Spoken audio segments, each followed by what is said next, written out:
we go. Let's see what we got.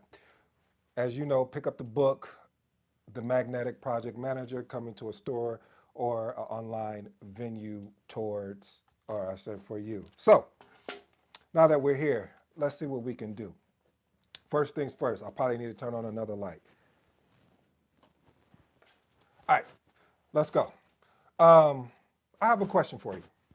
In the age of instant messaging, constant communication, we're taught or we're advised that conversation is king. But what if I challenged you on that notion and explored a different perspective where documentation is really the true forefront of project management? You know what, family? How I came about this is I was going back over some lessons and things that I've learned along the way, and some of the adage or the sentiment, the information that you would normally hear is conversation is king, or documentation beats conversation. And when I heard that, I was like, wow, that is so true because documentation always will beat conversation. And family, I wanted to go over my 7 point framework around how documentation beats conversation in project management. Again, how documentation beats conversation in project management. If you're new to the channel, I go by the name of ED. For you smart and intelligent folks out there, listen, that just simply means Ed. I have a 7 point framework, like I told you, and we just go in and always, from now to now, I like to throw in a nice little bonus. But the first point is clarity and precision. So when you document versus conversation all the time, the documentation really provides a clear and precise record of the project details, reducing any chance of misinterpretation or from the verbal conversation you've had. And what tends to happen, family, I'm guilty of it. You may be guilty of it. Maybe you don't want to raise your hand right now, and I can't see you, but leave a comment if you fell victim to this. You have a conversation on your project, and the person or the team tells you, "Yep, we got it. We're going to knock that out, such and such," and you say, "Okay." And then you may take a little note and say, "Okay, I'll follow up with them later or whenever." And then when you do circle back with them, you're like, "Hey, how's everything going? Did you get everything accomplished that you said you were going to do?" Well, and then you're like, "Wait a minute. Well, I thought we agreed."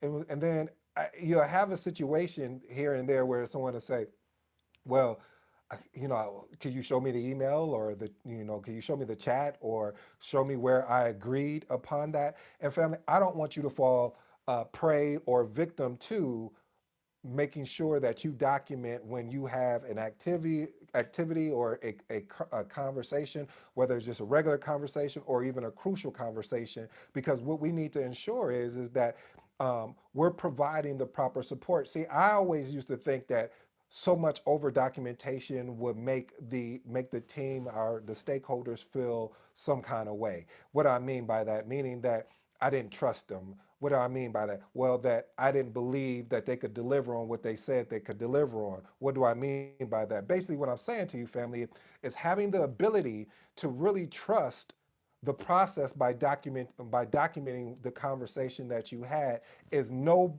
means, and I do mean this, no means of you trying to micromanage or to say that you don't trust them. You just want to ensure that you have a point of reference to follow up on as you moving forward. Let's move into point number two.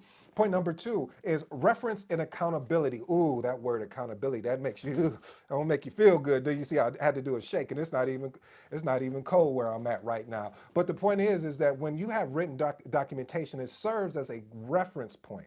Do you get where I'm going? Reference point, meaning that helps the stakeholders as well as it help you out as the project manager to be able to go back and say, yeah, I do remember asking someone to do this. Let me go look at the email. Let me go in my sent folders and see if I sent it. And it just really holds people accountable. There's no what I just shared with you earlier. Well, show me where it's documented, or I don't recall saying that. Could you show me the evidence of where I said that? Now it's like, you're in court and you have to supply your evidence, and you show up there, as they say in court, it's hearsay. What is hearsay? Meaning, hearsay is simply stating that you don't have any documentation. I'll just sum it up. That's the translation I got out of it. Let's move on to point number three, family. Complexity management. Oh, that's a tough one. Complexity management. See, what if you're a project manager that are leading various projects? Sometimes there can be degrees of complexity, and with the different degrees of complexity, documentation offers a structured approach to tracking progress, requirements, and changes, just to ensure nothing, and I do mean nothing, is overlooked. Hey, you're not going to be perfect, but you can be perfect enough to ensure that you deliver on the project that you said you were going to deliver on. Point number four, knowledge transfer. You know, they always talk about this thing called tribal knowledge. What is tribal knowledge? It's basically knowledge that your team has gathered over the time of the project or on previous projects. And when that resource or resources leave, if you don't have any documentation of what was done, you know, I had a manager that once he would say, because he would over document. I asked him, I said, why do you over document that much? He said, listen, I live by the bus theory. I said, oh boy, this is going to be, he was an interesting character. So I already knew where this was going. I said, what is the bus theory? He said, listen, when you are a leader, you want to ensure that your team is set up for success. If something was to happen to me, I will want to make sure that the team could still keep moving on. I said, well, it sounds like you're trying to work yourself out of a job. He said, not at all. He said, what I'm doing is showing that I trust my team that much that I want to make sure they have the tools in place to be successful. I said, well, you can't argue with that. So basically, what I'm saying, family, is having the ability to ensure team members have a smooth onboarding process and quickly understand the project history and status. So by doing that, you ensure that, because on projects, again, you know, I always talk about one of the biggest things that I truly believe, especially in these days and times, that we don't discuss, is the resource constraints. And with that being the case, when you have resource constraints, meaning resources may have got bumped to another project because it was a priority over yours, what do when that manager offers another resource in their place, and now you gotta have a conversation, and you will feel like you're starting for zero if you didn't have the proper documentation. Point number five, my favorite, and probably going to be your favorite, legal and compliance. Listen, some industries require a very thorough documentation for legal and compliances purposes.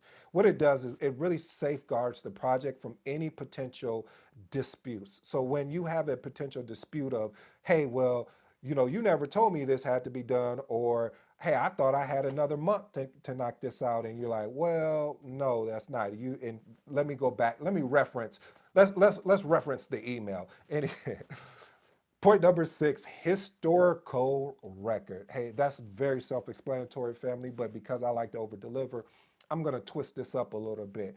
Listen, if you ever had an opportunity to learn from someone else's mistakes, and I don't really like using the word mistake, so I'll call it areas of opportunity. It really sets you up for success. I mentioned this quote before. Dan Kennedy always talks about following the basically look at the pioneers that already done it, because they have arrows in their back. Translation, what that means is there's somebody that's already done what you're doing, so why not get the history of what they've done and what went well and what did not go well, so you don't have to repeat those same mistakes. Point number seven. You know I can't leave out of these points without talking about communication. Say what? Yeah, communication. Communication enhancement. Listen, while documentation definitely plays a vital role, it doesn't replace conversation entirely. I will repeat that again. While documentation does play a vital role, it does not replace the conversation entirely. Uh-oh. But Ed, you were just saying that documentation beats conversation. I know you're paying attention and you're right. However, you still need to have that verbal conversation, that verbal agreement, and then take that verbal agreement. Because listen, the verbal agreement or the verbal conversation is basically the foundation, is building the foundation. The documentation is the house on top of the foundation. Ooh, I like that. Because let me tell you why I like that. Is because of the fact that when you are building a house, the first thing you need to do is what? Build a foundation. The foundation is supposed to be the sturdiest, the most durable at times. I digress on that. But the foundation is supposed to be the baseline for everything, and everything on top of that is what builds upon that in a sense. So family, what I'm saying there is that you need to have a conversation. Just don't, because I remember when I first learned this key concept that documentation beats conversation, I was like, oh well, I mean, I don't even need to talk to you. Send me an email and I'll document that. And I was just going documentation crazy. But what I failed to realize, in which I'm sharing the lesson with you, family, is that you need to have that conversation first to set the stage, to set the foundation, and then you come back and then you provide the actual documentation. Hey, listen, my last and final point here, this is actually a bonus point here. Efficiency gains. What in the Sam Hill mean? What does that mean? Well, I'm glad you asked. Listen, it is basically when routine information and processes are well documented, it frees up time for more valuable conversations focusing on these three aspects: strategy, innovation, and problem solving. See, family, we can get so caught, as my grandma would say, boy, you're so caught in the weeds, you don't even know what's going on up top. And I'm like, oh boy, grandma had all these sayings. But she had a point though. It's one of the things where they talk about when you have a business. You can spend so much time in the business that you can't get outside the business to focus on the strategy, to focus on any new innovation, to focus on any potential problem solving, because you're so caught up. And that's the same thing as leading a project. You can get so enthralled. Ooh, I like that word. I don't know where that came from. I'm just messing with. You get so enthralled in your project that you can miss the opportunity to focus on those three aspects. And of course, there's many more, but these are the three that I actually called out. So family, I'll say this: by strengthening the unique strength of documentation and project management, you will be equipped to strike a harm a harm. No, I'm just messing with you. You will be equipped to basically deliver a balance between conversation and documentation, and ensuring that your projects run smoothly, efficiently, and you have a reduced margin of error. Listen, nothing is going to be perfect. There is going to be mistakes. You're going to make mistakes. The team is going to make mistakes. Oh, we're not using mistakes. You're going to make areas of opportunities, but how you respond is all that matters. Family, I hope you enjoyed today's episode as we went live. I wanted to get this out as soon as possible. It was just on my mind that documentation is always going to be conversation, but you need to have conversation in order to ensure that you got proper documentation. Pick up you a copy of the Magnetic Project Manager coming to your store near you. This is an excellent read for any new beginner, intermediate project manager, advanced. I don't care what level you on. There's one nugget in here for everybody that is interested in this craft that you love, that I love, called project management. Until next time, I'm out.